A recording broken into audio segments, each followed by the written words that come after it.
Okay, welcome back to another episode of Aligned as Fuck. Today we've got Hannah Hutson with us, and Hannah is a functional strength and women's health coach.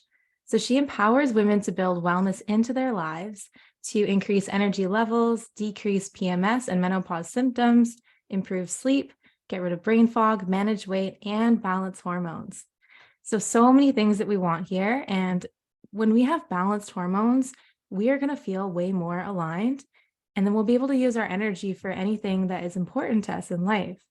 So welcome, Hannah. I'm so excited to have you on the show today. Thank you for having me. I'm happy to be here. Amazing. So you have been in the fitness world for quite a while now, right? Yes. I mean, I've been involved in fitness my whole life. And then after graduating college is when I started actually training people. I decided to not get a biochem job and I went straight into training people. Amazing. Yeah, I love that. And so I've been following you for a little while on Instagram, seeing so many things that you're doing with, functional strength training, and it's really, truly empowering. I mean, you make throwing around that kettlebell look super easy, which is so fun to watch. So recently you've kind of shifted more into the hormone world. So can you tell us a little bit about why you made that shift? Yeah. Okay. So I'm just going to start from the beginning. So when I graduated from college and started training, I was also doing CrossFit at the time, but I started training at a kettlebell specific gym, which I'd heard about kettlebells through CrossFit. So I was like, how hard can this be? And then I was quickly humbled with form help from who was the owner at the time. So she kind of like took me under her wing and taught me kettlebells, and I got my certification. And then I ended up actually purchasing that gym from her, owned that gym for 4 years. And then during the pandemic, sold that gym and went full online. This is around the same time where, nutrition has always been a big part of my life. And I also had hired a coach for myself, and I had, worked with a coach for years and always got those questions. I feel like everyone wants to ask fitness trainers the nutrition questions. And so I wanted to learn more too. So I went and got my precision nutrition certification. And that's when I started training people online. And so that's kind of when I started going down the path of helping women with nutrition. And what happened was, because I do like macro coaching mostly, but in a less restrictive way, because I'm not like into restrictive diets. I like to use macros as a tool to help you understand, because if women don't know, if you're under eating, whether that's intentional or unintentional, it's stress on your body, and that's going to raise cortisol levels and inflammation. So a lot of the times when women come to me, they're like, I'm eating enough. And I'm like, okay, let's track for a week to see what you're doing. And then we find out they're eating as much as a toddler should be eating. So that's why I like to use macros, to just like use it as a tool to help you understand, okay, what is the calorie amount I should be eating to optimize my health? What do the splits of carbs, fats, and protein look like? And as I started coaching women, I noticed kind of a split. So some of the women I worked with would see results pretty much like instantly, would get them into a reverse diet, work back up to their maintenance calories, and then they'd start to see body composition changes. But it was split with the other half of women I started working with. Nothing was budging. And it was like, okay, what is happening here? Because physics is saying that, body composition changes should be happening. And so I started diving deeper into hormonal stuff at that moment. That's kind of when I realized, okay, there's a lot more than just calories in versus calories out, especially for women. So that's when I was like dedicated to learning more about hormones and just understanding, thyroid function. A lot of women deal with things like PCOS or fertility issues, and just what those symptoms look like and how we can rebalance the body so that they can get the results that they want. Because I truly believe if you're having hormonal balance issues, you shouldn't even focus on weight loss at that point. You need to focus on healing your body, finding that balance in your body before you're attempting to do fat loss or weight loss. Wow. Yeah. Thank you for sharing all that. I completely agree. It's like we need to focus on the hormones first.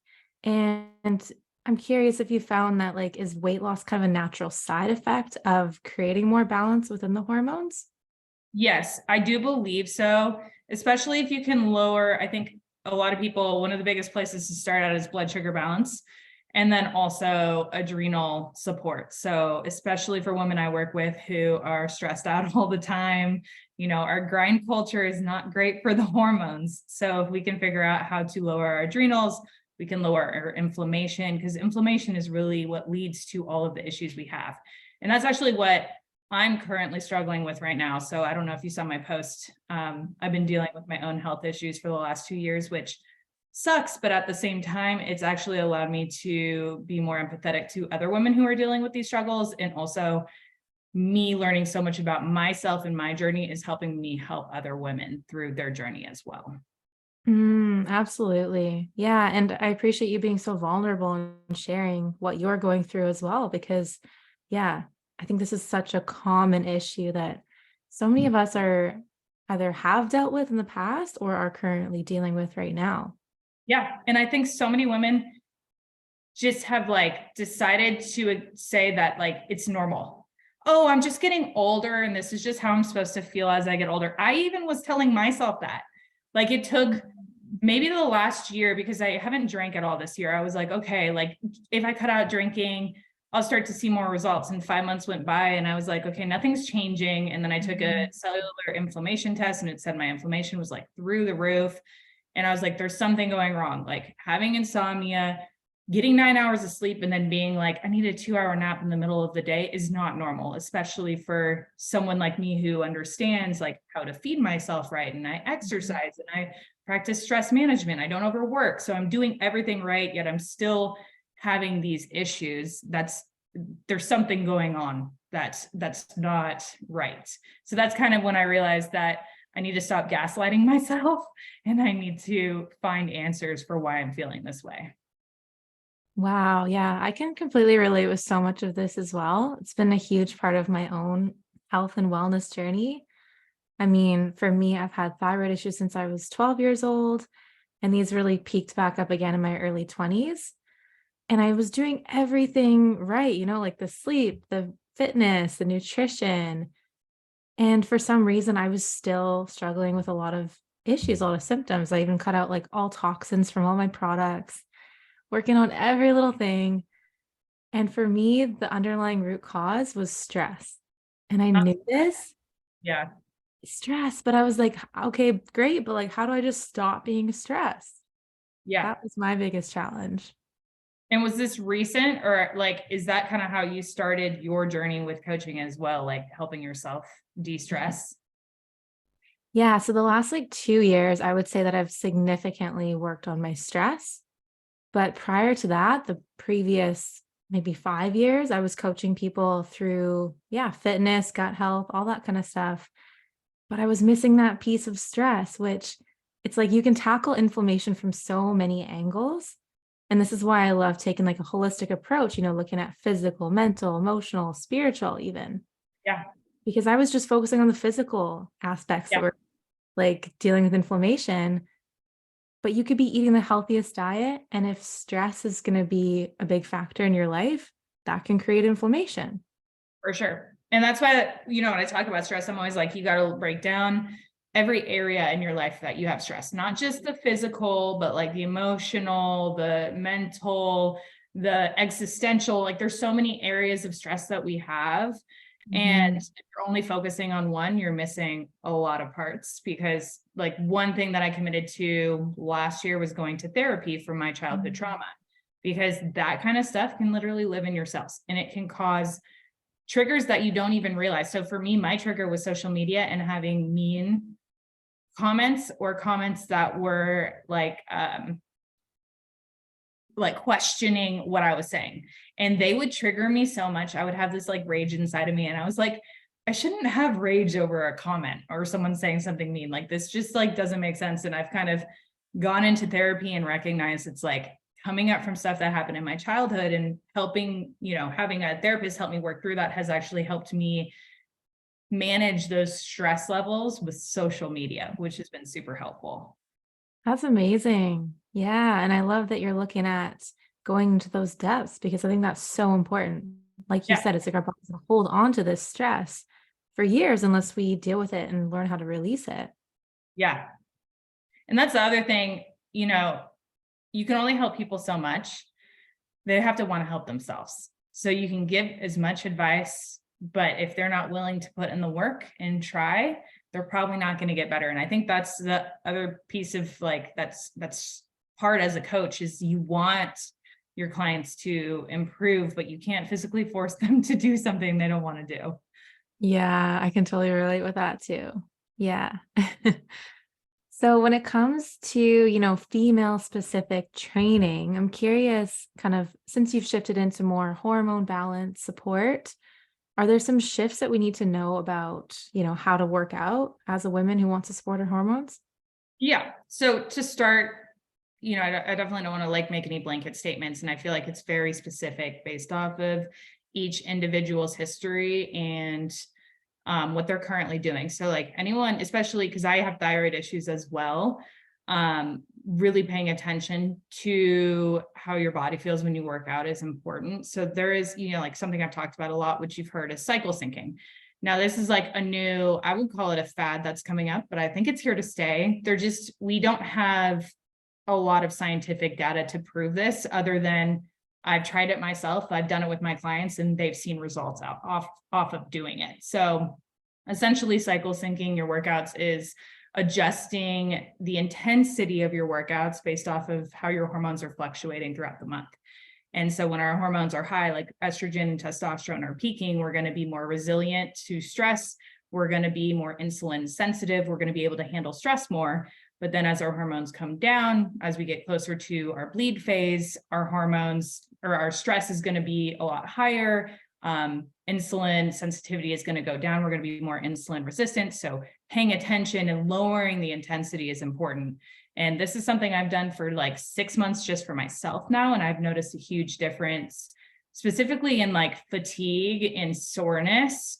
It's funny to like, if I do the same exact workout in my bleed phase versus my like end of follicular phase, when you're like super resilient to stress, I can recover so much faster. But if I'm doing it in my bleed phase, it's like I am sore for like 5 days, can't get off the couch, super exhausted.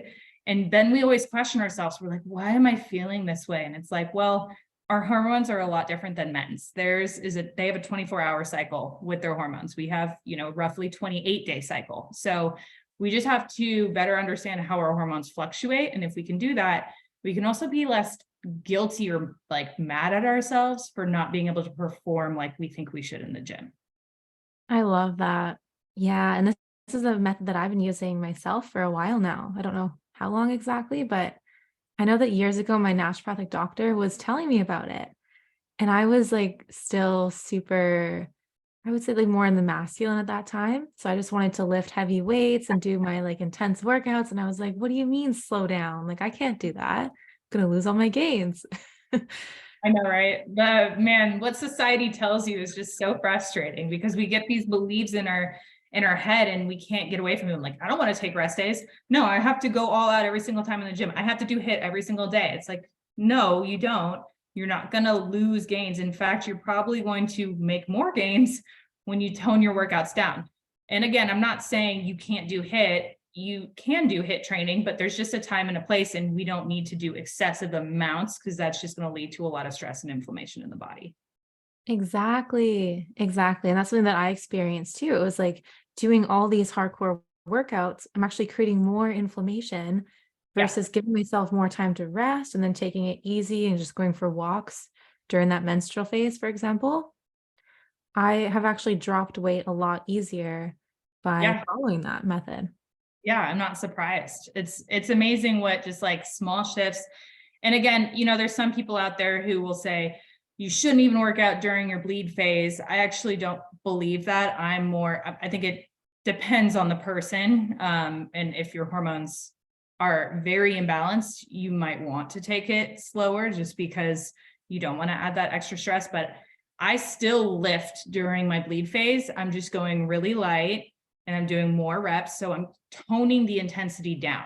So I think some people, they think that, cycle syncing means you can only go hard half of the month, but it's really not true. It's just like learning how your body responds to your hormones and adjusting your intensity in those workouts based off of how you feel.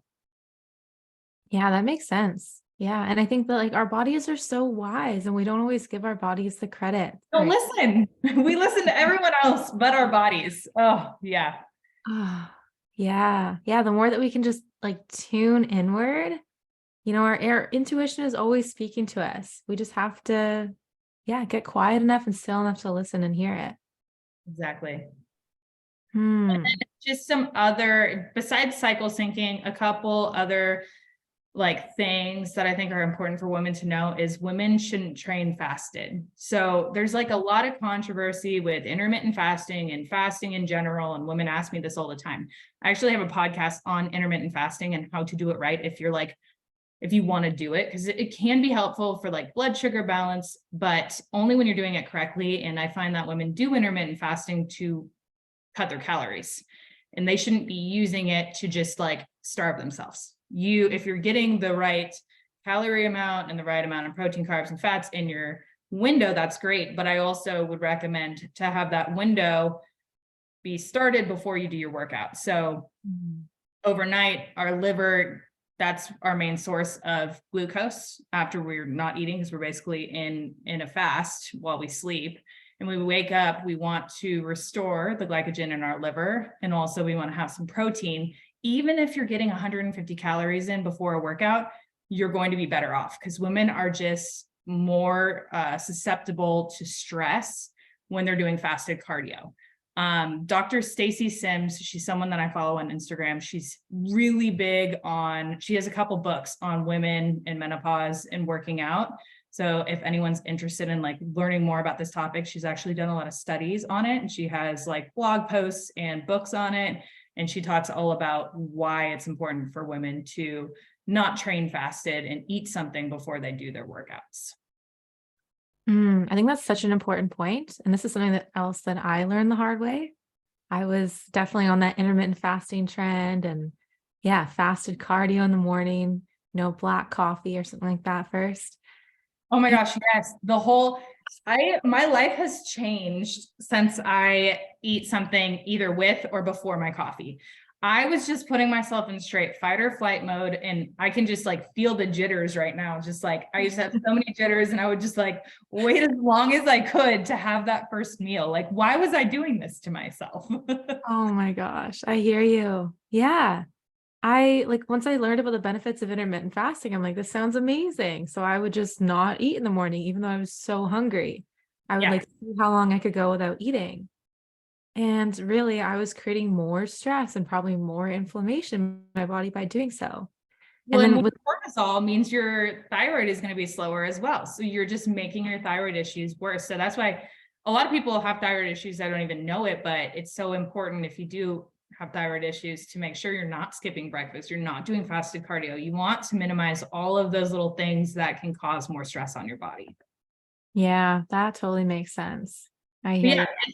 it's hard because you look at the internet and everyone's telling you all of these benefits for all of these different fad diets. And you're just like, okay, I'm going to try it. And like you mentioned, you're not paying attention to how your body feels. You're just like, oh, this told me to do this, so I'm going to do it regardless of how my body feels. Exactly. Exactly. Yeah. And actually, something else that helped me to kind of listen to my body more in that way is human design, which is something that I'm obsessed with. There's Yeah. actually a little piece of this. If you want to look at your chart, if you're listening to this, it's an arrow that's the top left arrow. And if it's facing to the left, you're going to be someone who has more of like an active digestion. And so fasting in any way is likely going to be not great for you. And if your arrow faces to the right, you're maybe going to be able to tolerate some intermittent fasting, but still listening to your body over, yeah, anything random that you're reading on the internet is going to be your best Now advice. I needed to know what mine is facing. I'm like, I'm curious what my chart says. Yeah, this is a game changer for me because again, like I've always woken up hungry. Breakfast has always been like my favorite meal of the day. But for a couple years, I just ignored that. Yeah. I learned that like I actually need regular meals. And for me, it says fasting is not okay. And I'm like, well, that makes sense. Cause whenever I tried it, I felt like shit. Yeah. Oh my gosh, that makes so much sense. Yeah, I have super sensitive blood sugar levels, so I bet mine probably says I shouldn't either. Because if Interesting. I'm a I get very hangry. Like my husband knows. At first he used to like not make fun of me, but he was just like, what are you talking about? You ate 3 hours ago. How are you literally dying? And the more I've like learned and I've talked to him about it, he's like, oh, like you weren't lying to me. Like I'm sorry for making fun of you. Like I didn't realize, because I will literally get to the point where I'm shaking and I feel like I'm going to pass out. Like it is Oh, so, no. and it's not like I waited 5 hours to eat. It can be like 3 hours. And all of a Oh, sudden my body will just hit a wall. So I just have to be very careful about blood sugar balance when I'm eating and make sure I'm eating enough and I'm preparing myself so that I have snacks in between my meals so that I don't get too hungry. that makes sense. Absolutely. So do you find like having good source of protein and some high quality fats with meals can help to balance the blood sugar? Yeah, absolutely. Those two plus fiber. I used to be afraid of fats. That was like, I actually was never really afraid of carbs. I was more afraid of fats, which is interesting. But now I eat more fats than I ever have. And it helps so much just, keep my blood sugar levels balanced and keep me feeling fuller for longer. So yeah, highly recommend. I always try to get my clients to have at least 30 grams of protein in each of their meals, plus protein in their snacks as well, if they can. Especially if you have some insulin resistance or if you are showing those signs of blood sugar issues.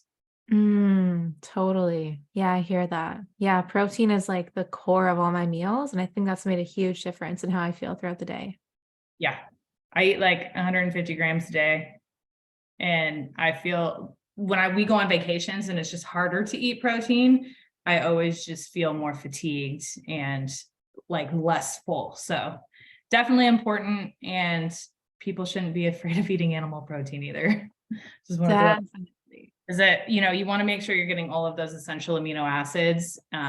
As long as you're making smart decisions on the protein. I mean, I think in the US, it's just hard with how regulations are, even when it comes to produce. We're just not getting as much nutrients in the soil as we were back in the day. So it's hard. You got to eat more to get nutrients. You got to supplement. You got to make sure you're getting good quality produce and meats. So that's just something we have to pay attention to nowadays. Maybe eventually in the future, I'll grow my own garden, but I haven't gotten there yet. I hear ya. Yeah, to know exactly what's going into like what's in your food, that's what's going into your body. And then, how much our body's actually breaking down of that food as well, and how much we're absorbing. Yeah, the quality is And I big. think that's kind of where I'm at because I'm dealing with thyroid issues, inflammation, and gut issues. So like I'm like things that I think I might have. I'm like, okay, I might have Hashimoto's, I might have leaky gut. I have low thyroid. I think those can be, I'm trying to find the root cause though. Cause like one of the things with thyroid that I've noticed, especially amongst my clients and reading, is that just taking a medication isn't necessarily going to fix your problems. So for instance, I have low T3. If a doctor was to prescribe me T3, that doesn't mean my body's using it. So because I have cellular inflammation, essentially for those who are watching, if you have your cell, you have a membrane and you have receptors on the membrane. But if you have cellular inflammation, you could be compromising those receptors. So you can, just like insulin resistance happens, you can have thyroid resistance. So that's the one issue with hormone tests that are blood.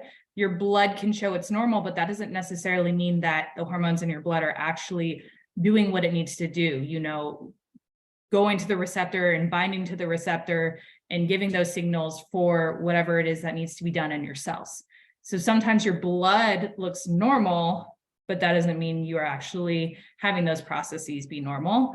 And so that's why it's important to, yes, go get blood tests, but also there's more than just blood tests. It's like, you got to look at the symptoms you're having as well. And if a doctor's telling you everything's normal and you're fine, go to another doctor because you know yourself better than anyone else. Oh, thank you so much for explaining that. And I definitely agree. This is something that I struggled with. I mean, yeah, you go to the regular doctor and you're like, I'm not feeling well. They send you for blood work. And a big problem with thyroid blood work also is that they're not typically doing a full panel. They'll just look at like your T3, your T4, a couple numbers, TSH. Like that's the only one they're testing my mom right now. I know she has severe issues and I'm trying to get her into an alternative med. I'm like, your TSH is such a small piece of the whole puzzle. Like that is giving you no information. But Absolutely. Yeah. Yeah. And a big part of this comes back to like taking our power back and not just like giving our power away to a doctor who says, like, oh, you're fine. And then we walk away like, okay, I guess I'm fine. Maybe it's all in my head because it's not true. And I'm just, I'm the type, I've lost a lot of faith in Western medicine. And I don't not like doctors. It's just that I don't like doctors who don't give a shit. Like, I feel like it's so much of like, if you're within this range, like they're so tunnel vision on these ranges. And if it's within those ranges, you're normal and that's it.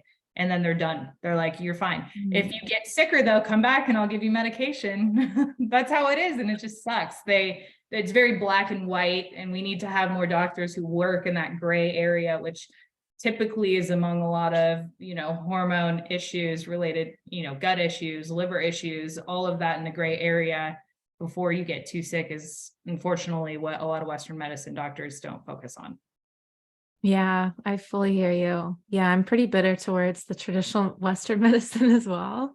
And it's just because my own experiences have been horrible with it. Yeah.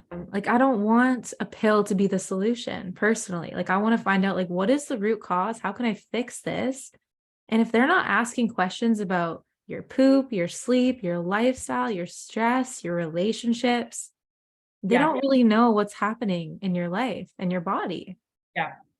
I went to the doctor end of last year, got normal blood work done. It was just like a normal check-in because I haven't done one in a while. And she's like, everything looks fine, except I'm concerned about your cholesterol levels. And, I asked her if I could test hormones. I was like, it doesn't make sense. I don't know why my cholesterol levels would be high. Like I told you what I eat. And basically during the appointment, I was like, I work out, I walk every single day. I strength train 3 times a week. I even went into detail about what my meals look like. And her advice was, well, you can try to improve your diet or exercise. And then in 6 months, if your results don't look better, we'll just put you on medication. That was her response. And I was just like, oh my gosh, you've got to be kidding me. And then I responded back. I was like, I don't know if you recall any of our conversation, but I told you that like my lifestyle choices are pretty much on point. So that's not the issue. But yeah, so that's just like, it was so frustrating to 1, feel gaslit, but then 2, feel like you're not even being heard. And then they just want to put you on medication. It's like, no, I want the root cause. I don't want to just put a Band-Aid on the problem. And then I found out that like T3 is very important for metabolizing cholesterol. So it actually makes sense that my cholesterol is higher. And also cholesterol is just like, an indication that you have more fat in your diet, and it's not necessarily a bad thing. I think that's something other people don't realize. Yeah, that's a really important point. Absolutely. Wow. Yeah. So I've personally found a lot more success going to like functional medicine doctors or naturopathic doctors where they'll take a good hour to like sit down with you and go over your whole lifestyle. And I've personally found that they're a lot more committed to solving the real problem at the root cause, working on all areas of your life and Yeah. not just settling with a pill as a solution.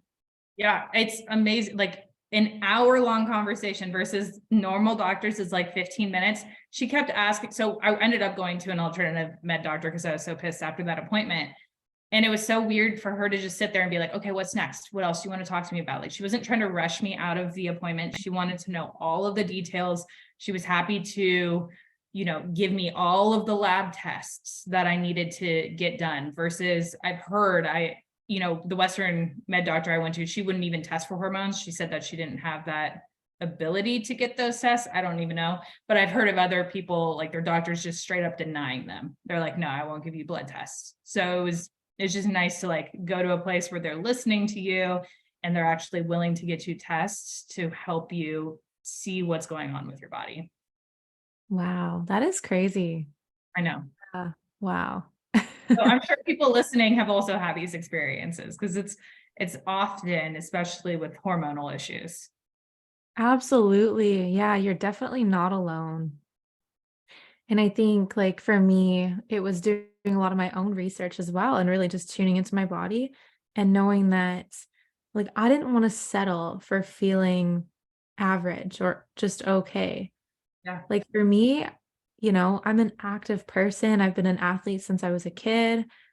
I wasn't just okay with, just getting by. I'm like, I should be optimally healthy. I'm in my 20s. Like, if I'm gonna be feeling good at any time in my life, it should be now. So, like, Yeah. what can I do to take my health back into my own hands? And yeah, it's been a complete game changer. Yeah. You have to be your own advocate. Absolutely. Yeah.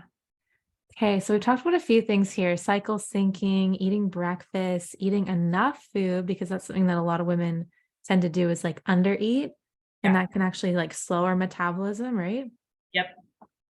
Crazy. So then you talked about putting people on reverse diets, and that can kind of help them to get back into a place where they're able to lose more weight. Yeah. So just so the viewers know, a reverse diet is where so you calculate your maintenance calories. Your maintenance is where if you were to eat at maintenance, you wouldn't gain or lose weight. So that's like you would maintain that weight. So you calculate that. How I like to do it is I have people just track loosely for a week just to kind of roughly see how much they've been eating. And then what I do, depending on the person and hunger cues, just so you know, like I mean, there's different levels of like hunger. Like there's issues with leptin resistance, which means that you never feel full. So that's a hormonal issue. But for the most part, you want to have some kind of level of hunger cues. And sometimes if you undereat for too long, your hunger cues kind of go away. So you're just like, I'm full, I can't eat that much. And if Mhm. that's a client that I'm working with, then we work slowly. So like right now I'm working with a client and we're adding 50 calories every week. So it's very slow. It's not going from like, let's say you find your maintenance to be 2,000 calories and you're only eating 1,200, that's a huge difference. You're not going to jump from 1,200 to 2,000 calories without just feeling completely full and uncomfortable. So instead of just going from point A to point B, you do a reverse diet where you slowly each week add more calories until you get to that maintenance calorie. That's what a reverse diet is. Okay, yeah, thank you for explaining that. Yeah. And that makes total sense that you want to just kind of take it slowly and gradually. And allow your body to kind of like respond and get used to it. Cause obviously, like if you don't want to feel like you're eating a Thanksgiving dinner every single day as you're working back up to your maintenance. Totally, that makes sense. Absolutely. Okay, so we also talked about stress being a big factor, reducing inflammation overall, getting the proper blood work done and the proper support by a practitioner who actually can see you, hear you, and understand you. Yeah.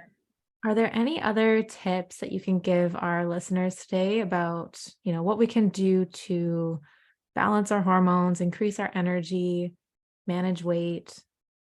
I think it all starts with habits.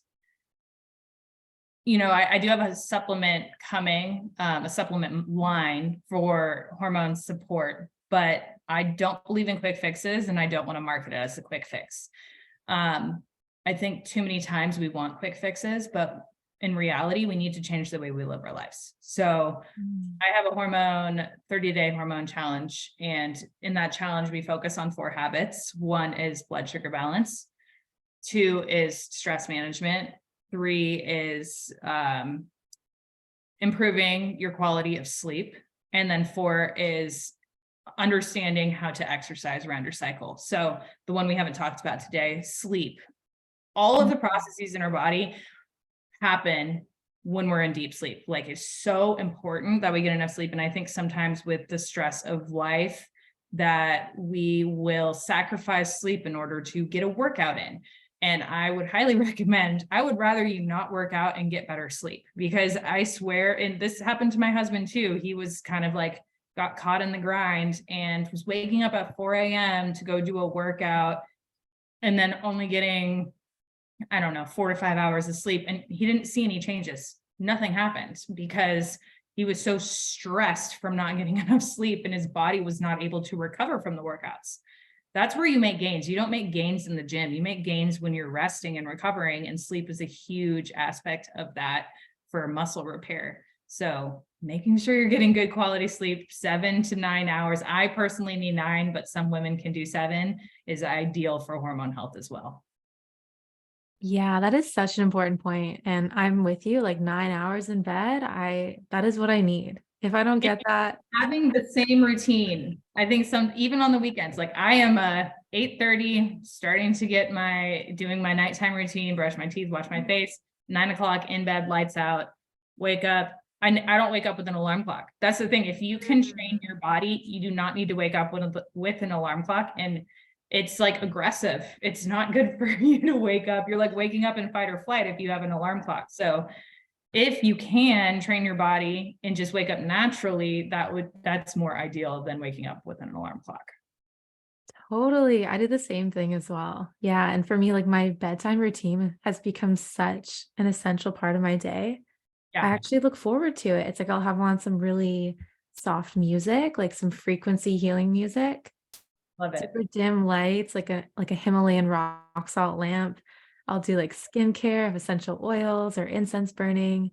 And it's just like it's me time because I feel like we really need to learn to unwind before bed. In the Yes. past, I used to be a lot more of like a workaholic in a way. And so I'd be like up kind of late on my computer doing research or working.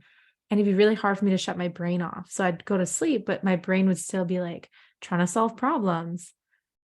And now it's like I can just once my head hits the pillow, I'm out all night.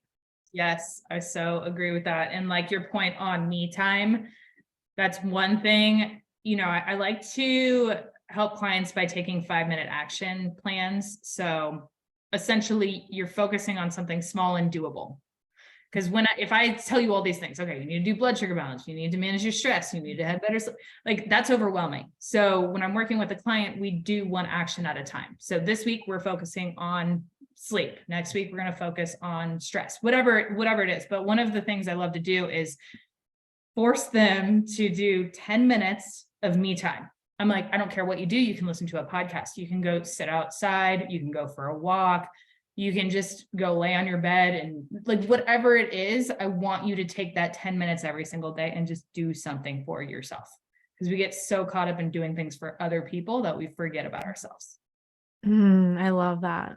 Yeah. Self-care is so, so important. Yeah. Absolutely. Okay. So when can people join your 30-day hormone challenge? Is this happening like anytime or is there a starting date? No, it's anytime. So it's just like it's self-paced. It's you against yourself. So it's not like you're challenging other people. So it's just ongoing. You can sign up whenever you want. It's only $29. So it's, super low cost. I kind of just really wanted to help people, especially bringing on this hormone supplement. I wanted to make sure that I was also offering something to help with habits because that's the most important thing. So I wanted to make this hormone challenge for people to learn how to change their lifestyles. And then you can input supplements to help if you're still having issues. I don't want it to be like, oh, this is going to solve all your hormone problems and everything's going to balance, because that's not going to happen. You got to change your lifestyle first. So that's kind of why I created that challenge. Amazing. Yeah, I love that because yeah, a lot of people will look to the pill as like a quick fix, even if it's like a natural herbal supplement. But even the name supplement, like it's meant to supplement a Exactly. lifestyle that's already helping to support your goals. Yeah, absolutely. And I was like not a huge fan of supplements a couple years ago, probably because just like I didn't have any health issues. So I was like, what's the point? And now as I've been dealing with issues, like I supplement with ashwagandha. Magnesium is like so important for me. Magnesium glycinate specifically for sleep. I have like a CBD that I take before bed. So now I like have experimented and understand how supplements can help. They're not a fix, but they definitely can help you improve how you're feeling. That's amazing. Yeah, I'm a Especially big fan. women, sorry, I didn't mean to cut you off. That's okay. Especially with women going through menopause, like hot flashes, stuff like that, and PMS stuff as well. Like changing your habits is great. And then you can also supplement with things like Vitex or black cohosh. So different like herbs and plants that can help balance your body. Amazing. Yeah, I've played around with a few of those as well and noticed some success, but like you've been saying, it's in addition to the healthy lifestyle habits that we've already got in place. Yep. Cool. Well, I'm excited to see when your supplement line comes out and to give that a try. Yes. Fingers crossed, looking at middle of July. It's been like, I am a impatient person. That's something I'm working on in life.